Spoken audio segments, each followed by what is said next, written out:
Raz. You good? Good suit game, man. You're back. You're back.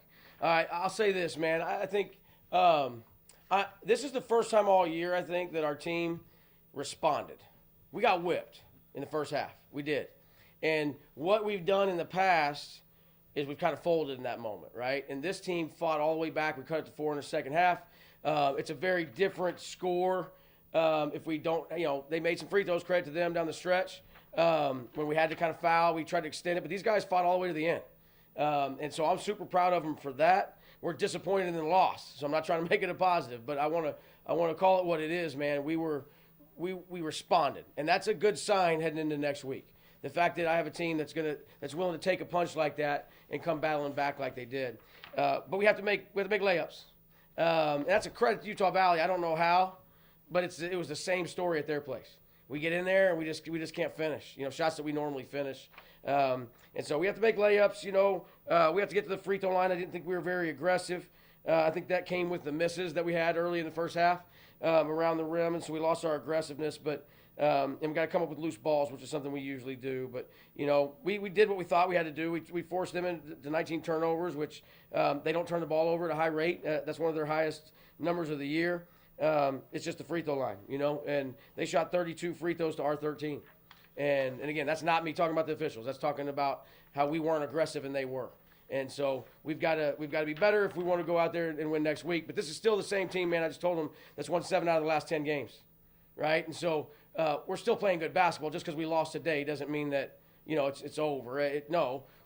Our hope is that we see those guys next week, and we get another crack at them. Because if we do, I like our chances.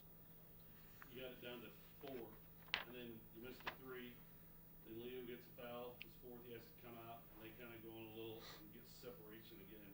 Yeah. It seemed like every time you got close, there was something happened, and they just kind of constricted on you. Yeah, no, and that's why they're playing for a league title tonight. They want to share at least a share of the conference title tonight.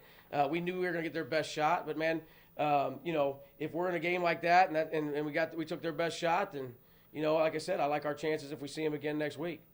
But we can't miss layups, and we have to take advantage of those opportunities. We didn't hit shots, when we needed them, and that hurt. But like I said, 71 field goal attempts to 54. That's partly because we put them on the free throw line. But I thought the game was called a little different in the second half. But we have to be able to adjust to that.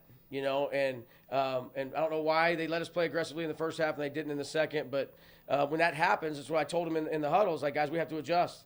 They let us play with our hands in the first half. They're not letting us in the second. We have to be able to adjust and fix that. And we never did. And that's why they shot so many free throws.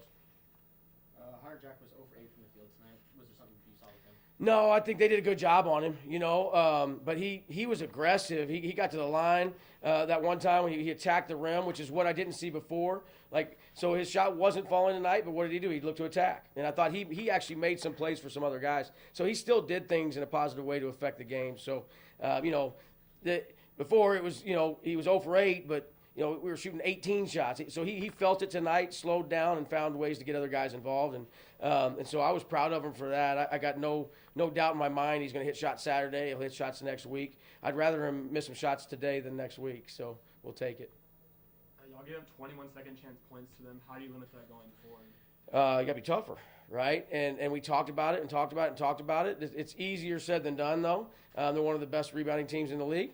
But I thought we were kind of going up a little soft to get the ball. But man, that's a credit to Utah Valley. They're the conference champs for a reason, right? And so, that's to me, that's the best team in the league. And I know Grand Canyon is not far behind, but they've proven it. No matter what, they're the only team right now that can claim that they're going to be a conference champion.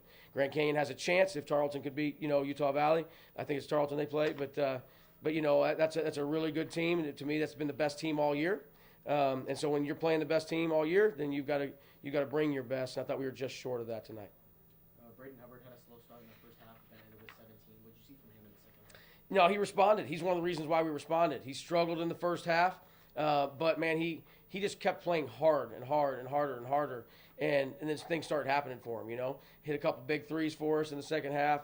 But I just thought, he was getting his hands on balls. And again, he's grown so much as a player. He's doing other things to affect the game than just scoring. So I thought he had a lot of positive things in the first half, just didn't score. you know. But the second half, the scoring came. Good. All right, guys. Appreciate you, man.